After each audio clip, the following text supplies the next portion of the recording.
Good evening. Para sa bansang Pilipinas, good afternoon and good morning sa mansulok ng ating mundo. So, ang pag-uusapan natin or punto por punto, pupuntuhan ko yung sarili ko, Pupuntuhan ko yung sarili ko. Mayroon kasing sa isang vlogs ko, may nagtanong sa akin, "Sir, pwede bang ikwento mo yung kabataan mo?" Kasi doon sa vlogs ni Colonel Cabunok, napanood ko yung pagka-warrior mo sa Mindanao. Pero nakakatawa kasi nahulog ka sa Kayumito, Nahulog ako sa Kayumito, So, bago doon sa Kayumito, dito muna paano ako nakasama sa Special Forces, Kasi sa bayan namin ng Upi, Maguindanao, na kung saan ay lahat ng tribo doon sa amin sa bayan ng Upi, nandoon. Bicolano, Cavite, Batanggenyo, Bulaqueño, Tarlac, saan man sulok ng Pilipinas, may tribo doon sa aming lugar. Pag Ilocano ka, alam ko ang barangay ng Ilocano. Pagka ikaw ay Ilocano, alam ko kung anong barangay ka, anong area ka, o anong lugar ka. Pag nalaman ko na ikaw ay Waray-Waray, alam ko rin kung anong barangay ka. Kung ikaw Cavite o Tagalog, alam ko rin kung anong barangay. So meaning, nagkakaroon ng grupo-grupo sa aming lugar. Pero mga barangay, hindi naman ibig sabihin perfect na kung Ilocano lahat. Hindi ibig sabihin perfect yon na Ilocano lahat. Meaning, majority, nandoon talaga. Mayroong Bulacan, Cavite, ganon. Bicol, Bisaya. Ang Bisaya, nahahati rin yan sa marami. Siguro mas marami ang Bisaya dahil nung ako'y umalis sa aming bayan sa Upi, Maguindanao, 1974 yun, Dahil nga naging wanted ako sa mga rebelde dahil sumama ako sa Special Forces sa edad kong 14 anyos. So nung umalis ako doon, ang salita namin, kung mayroong Tagles, sa amin naman may ang tawag doon, Tag-Ilog. Tag-Ilog, Sa amin naman, mayroon ang Tagalog namin Tag-Ilog. Majority Tagalog, pero may kadugtong na Ilonggo. Kaya, ang umalis kasi kami doon, ako pala, mas maraming salita ng Ilonggo kaysa sa ibang tribo. Pag sintro kasi, sa sintro ng bayan namin sa Noro, Upi, Maguindanao, almost Tagalog ang karamihan dyan. Pero may mga Ilonggo pa rin sumisingit. May mga salitang Ilocano, may mga salitang Waray o Cebuano sa mga barangay yon. Nag-iilocanohan sila. Pag sa poblasyon, almost Tagalog ang usapan. Kaya lang sa Tagalog namin doon, may mga halong Bisaya. Katulad ng Ogani. Ogani. Ang ibig sabihin ng Ogani, o nga sa Tagalog. Pero gani, kasi sa Ilonggo yung gani, o nga. Sa pure Tagalog, o nga. Pero sa Ilonggo, Ogani. So, ganun, mayroon pa isa yung pagkain. Ano may pagkain? Hindi, nakalimutan ko na kung ano yung Tagalog ng paggaya doon sa aming bayan. So, ganun ang salita namin. Kami lang sa lugar, marami, basta part ng Cotabato, ganun, part ng Cotabato, North Cotabato, Sultan Kudarat, Maguindanao, Southern Cotabato. So, ganun. Apat kasi, nung umalis ako ng Mindanao, apat ang hati ng Cotabato. So, yun yung North, South, Maguindanao, and Sultan Kudarat. Ngayon, nadagdag yung sa Jensan, yung Sarangani. So, naging 5. Ngayon naman, nahati na naman ng ilang probinsya kasi yung Maguindanao, nahati sa dalawa, may North and South. So, nahati na sila ng dati pagalito, 4, 5. So, naging 6 na ang Cotabato. Nahati na sa 6 yung Cotabato province. Ano? So, balik tayo sa aming bayang UP. Ang aming ngayon, ang aming bayan rin pala, nahati na sa 3. Dati isa lang.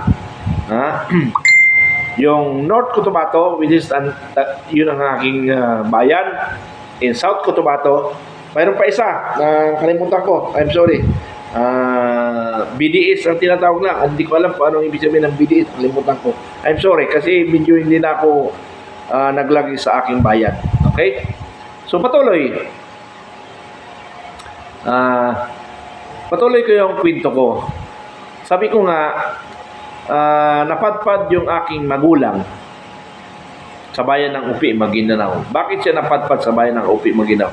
Pitong kwento ko na ito, bago ko nalaman ito, mga last month lang kasi pumunta yung kuya ko dito, yung kuya ko Domingo Mitran.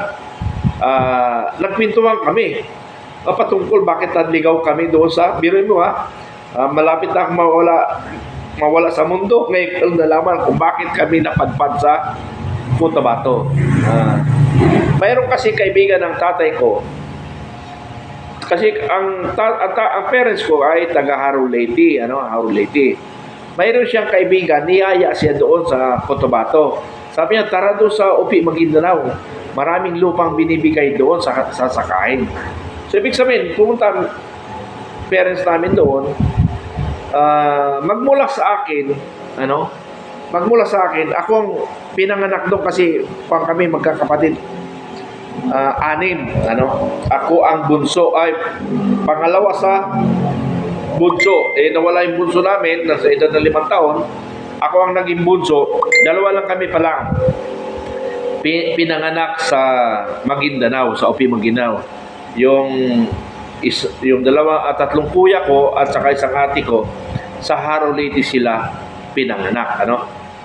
So, ako ang pinanganak, 2 kami pinanganak sa Upi, Maguindanao. So,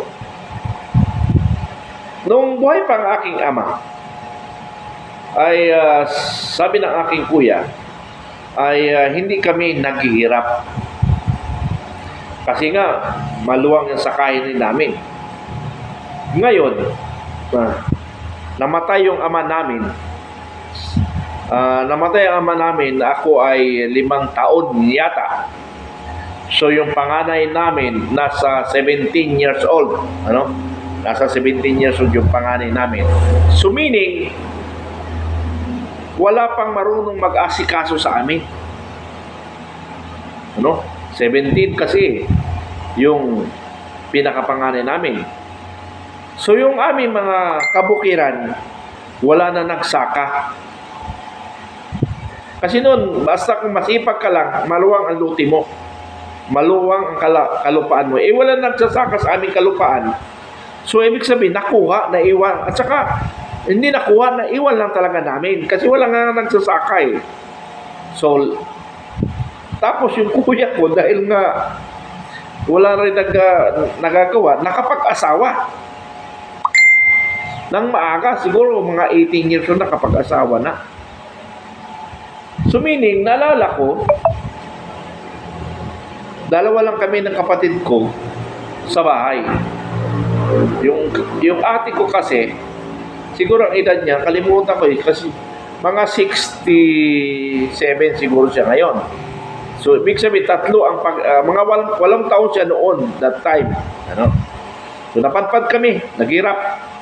Hanggang sa napunta kami ng poblasyon sa Noro kasi napunta kami sa isang barangay sa Darugao, Nalcan, gano'n.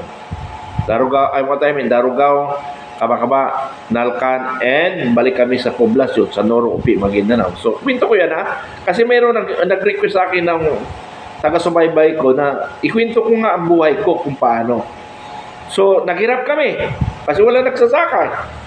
So, ang nanay ko, para lang mabuhay ako, kasi ako lang ang binubuhay na ng nanay ko . So, para lang mabuhay ako at saka makapag-aral, nagtitinda ng bibingka ang nanay ko. So, kung ma-recall ko, grade 2 ako noon siguro. Grade 2. So, nung grade 2 ako, hindi pa ako nagbibenta. Siguro nung grade 3 na ako, o grade 4, nagbibenta na ako ng bibingka. So, grade 4 ako. So, meaning, mga 12 years old ako noon or 11 years old, nagbibenta na ako ng mga kung ano-anong binibenta ko, bibingka, buto, citrus, yung dalanghita tinatawag dito, para lang makasurvive kami. Kumbaga kami na lang ng nanay ko ang kasama sa bahay. Dahil yung kapatid ko, nagsarili na rin, nagtrabaho na rin siya. So kaming dalawa na lang. Ngayon, dahil nga dalawa lang kami ng nanay ko, katabi lang naman namin yung elementary, yung Noro Elementary School. So nung dumating ang sundalo, ang special force sa amin, 1973, siguro mga October yun o November. So hindi ko pa gaano pinansin yung kasundaluhan kasi nag-aaral pa nga ako. Pero dahil nga kasabikan namin, dahil ngayon lang napunta ng sundalo yung lugar namin, nandun kami, nakikipag-usyoso para nakita, pag na-imagine mo yung mga bata na parang tatanga-tanga, gano'n, titingin-tingin sa mga sundalo, ganyan. Gano'n rin ginagawa namin.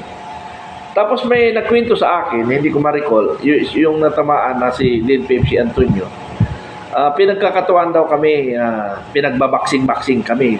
So, ang edad ko noon siguro 13 anyos. Baksing-baksing kami, gano'n. Ngayon, ito na. Nagpilit akong umakyat ng Kayumito. Pilit akong umakyat ng Kayumito. Kasi nga, gutom eh. Alam mo na ba yung mga bata, di ba? Yung mga bata. Yung mga batang pasaway, batang kalye. Alam mo naman yan. Alam niyo naman natin, yung mga batang kalye, katulad ko, makakain lang ng prutas, masayang-masaya na. Kasi walang pambili. Wala kaming pambili ng mga snack, wala pera. Meaning, makyat ang Kayumito, mga violet, pinipilit kong abutin yung Kayumito. Hindi ko alam, yung Kayumito na yun, marupok. Kapipilit ko pag-aabot ng bunga, ayun, bali ang sanga. Nauna ako sa sanga, nahulog. Bagsak, sabi ko, sabay, hindi ko, kung may tao nakakita, sabi ko wala, takbo ako doon sa puno. Ganun ang aksyon ko. Tapos bigla akong sinigawan ni Lid. That time is Technical Sergeant Dalaw yung Huy! Anong ginagawa mo dyan? Ganun ako ganun. Aksyon, ngayon. Tapos tinawag ako. Halika bata. Lapit ako. Ang galing mo bata Nam sa akin. Kahit ganun pa man napakalaglag mo, na kayang pambungan. Ang lakas ng loob mo bata, sabi niya. Sabi sa akin. Kasi ang nangyari, nung mahulog ako sa sanga, pagdating ko sa sanga, bagsakan pa ako, paghulog ko sa lupa, bagsakan pa ako ng sanga, matindi na inabot ko. Sabi niya, magaling ka bata. May guts ka bata, sabi sa akin nung sundalo. Mas maganda siguro, dito ka na lang muna sa amin. Bakit? May magulang ka ba ganyan? Sabi ko po, kasi dalawa lang kami ng ina ko. O kung wala kang ginagawa, bata, dito ka lang lagi sa amin. So nangyari, ganun nga, nakatuhan ako. Ako runner rin tagabili ano pa man. Tapos, ang nanay ko, nag-volunteer na anong tawag nito? Siya na yung tagalaba ng sundalo, yung nanay ko. So, akong utusan nila. So, sali-sali na ako. Katuwaan nila ako. Doon na rin ako pinapatulong. May natandaan ako, si late Sergeant Miner, doon nagkatabi kami sa tulugan. Nanaginip pala yung manuntok. Munting na ako tinawa sa ulo. Kabuti nakailag ako Kasi gano'n Hindi tulog na ako, pero hindi lang ako tinamaan, talaga magkatabi kami. Mula noon, hindi na ako tumabi. Ayaw ko kung saan ako nakikitabi sa pagtulog sa sundalo. So, hindi ko matandaan. Ito na ngayon. So, kasi ang purpose ng Special Forces pagpunta doon, mag-training ng Civilian Home Defense Forces para ilaban sa mga kalaban ng mga rebelde doon. Ano? So, yun na yun. Napasama na ako sa kanila kasi may tiwala sa akin. Sumasama na ako sa training sa Limpusa. Kung anong ginagawa ng mga CSDF training, sumasali rin ako. Pag may river crossing na yun. Ako pag sinabi river crossing, yung tali na nakadapa ka, pag tatawid ka sa kabilang ilog. Yun, river crossing yun. Dinaanan ko rin yun. Pero saka-saka, wala akong sapatos. Pero mas maganda kasi nakalock yung paa ko doon sa tali. Okay. Kaya hindi ako nahuhulog. Siguro, ganun technique ko eh. Rappelling, yung paakyat, ganun. Lahat yan, pinagdaanan ko. Kung anong pinagdaan ng system, pinagdaanan ko. Pati sa mga baril, pinag-aral, dumadaan rin ako. So, ngayon, iniisip ko, masyadong tiwala ang mga sundalo sa akin. Bakit kaya? Sa edad kong 14, pinabayaan lang nila ako. Sumali ako doon, nakakatuwa nila ako. Ganon. Sa edad kong 13 anyos pa lang ako noon. Kasi nag-14 ako is 1974 to March 26. November, October yata sila dumating. So, 13 anyos ako, nagtitraining na ako ng basic military training. Ano? So, pati pa rin tinuturo rin sa akin, nakikisali rin ako. Kaya yung ngayon, iniisip ko, ang sundalo sa akin, sa edad ko 13 anyo that time, pinagkakatiwalaan ako. Yun ang hindi ko lubos maisip. Bakit? May gut sila, mayroong silang trust na paghawakin ako ng baril. Yun yung iniisip ko. Kasi kung sa edad dito nakakita ako ng mga bata, parang mahirap paghawakin ng baril. Ano? Okay. So, gano'n na nangyari. Sumama ako ng training. Ayun. Matagal-tagal. Tapos marami na kaming naging CSTF. Galit na sa amin ng mga rebelde kasi marami na-train na namin lahat ng tropa doon. Nila pala. Hindi ako kasama doon. Sa Limpusa nga ako eh. So, ang commander namin doon sa CSTF, si Commander Atchas, si Atchas yun eh, ano? Siya yung commander namin ng CSDF noon. Dumating na ang panahon ng atake.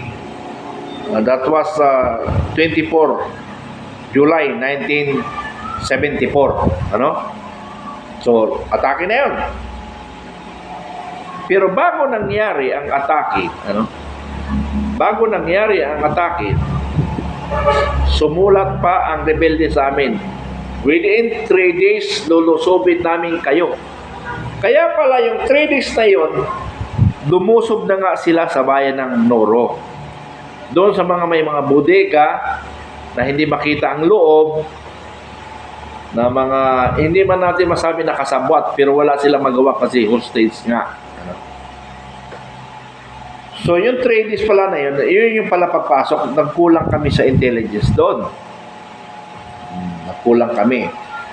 Pero before atakehin kami, bahala na kayo mag-isip ha, before atakehin kami, nang kinamaga na madaling araw,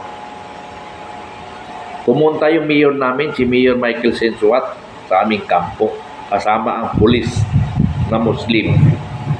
Okay. So, binigyan kami ng kape at saka bigas. Mga, tatanda ko hapon, alas 3. Alas 3 ng hapon. So, Sabado yata yun eh, o Linggo. Parang ganun, kasi walang pasok yun eh. Ay, hindi. Tama, Linggo kasi Lunes, nilusob na kami. So, linggo yun, kaya ang mga tropa, kanya-kanyang pasyal-pasyal, ligaw-ligaw, ganyan. Normal, dalo.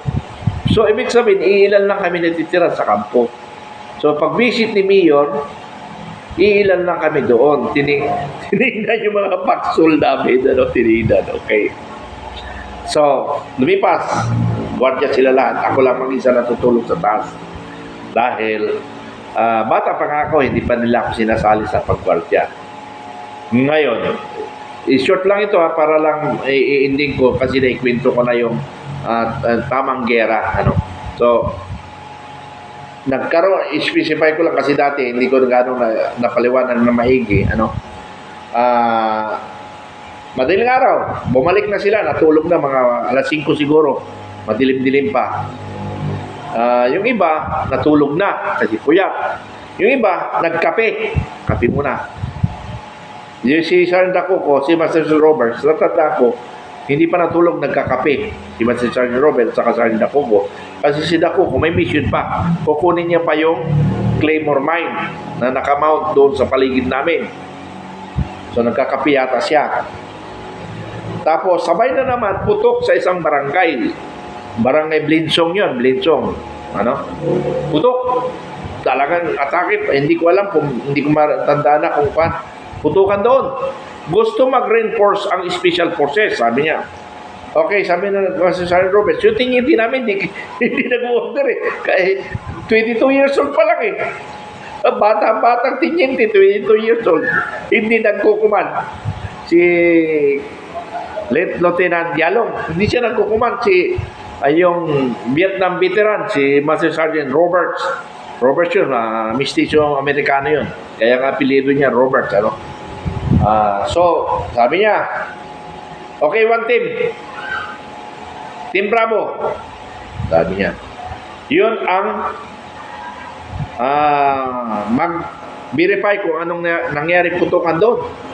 Pabuti na lang kamo, yung aming service, flat. So, hindi nakaalis. So, 8 ang pupunta doon. Yung pala, may nakamount na 50 caliber sa kanila. Kung nagkataon, 8 yung 8. Biro mo naman, masagupa mo yung 50 caliber. Pero sinadya na siguro ng Panginoon yun kasi hindi talaga, kasi ubos talaga yun. Kasi pinagandaan sila eh. Ubos talaga yung 8. Hindi namin alam kung ubos. Siguro mauubos rin kami kasi alam nila na nabawasan na kami. So malakas na ang loob ang kalaban. Ngayon, nangantay na lang kami. Sabi niya, hintayin na lang natin kung may mag-report sa atin. Sabi naman ni Roberts. Pero, lang yun, minutes lang yun. Siguro, mga pinag-usapan namin is 15 minutes siguro nagkikwentuhan. Or less than 15 minutes. Biglang, boom, kunara, sumabog yung aming Claymore Mine, 2. So, dami nang bumalik na doon according to yung mga sibilyan na nakatira doon sa malapit sa Nor Elementary School. So ngayon, dahil nga sabi ni Master Robert, Bukay, ibaba ang Masinggan. Bukay kasi pangalan ko eh. Naipalawanan ko na yun dati. Bakit Bukay? Bukay is puti po ng Hilonggo. So, baba. Rudy, samahan mo si Bukay magbaba ng Masinggan. Yung Rudy, yun yung CSDF. Binaba namin Masinggan. Tapos, hindi ko alam kung kasama ko si siguro sa tabi. Pero natulog yun kasi puyat nga eh. Natutulog siya. So ako lang ang nakamount ng Masinggan. Pagputok noon, sabay ko rin putok ng Masinggan. Basta kinalapit ko na ng gatilyo, bahala kung saan tatama yun. Siyempre, pag pumutok yun, ilag ka talaga kasi baka malay mo tutok sa iyo, So much for that. Doon lang muna kwento ko kasi may nag-request paano ako napasama sa Special Forces sa edad ko 14 anyo o 13 anyos at napalaban. Sir, baka pwede mo i-share yung kwento na yun. Sabi nga ni Survivor, ni Dado. General ito, kung hindi umalis sa servisyo, General Dado ito, baka naging tube staff pa. Kasi sa misa nila, 4 ang naging tube staff sa 83. 4. Ito yata ang class na pinakamaraming naging tube staff. 4. Tama? 4 yan? 4 o 5? Sila ang pinakamaraming naging tube staff sa class nila 83. Kasi sila rin yata ang pinakamarami sa 83.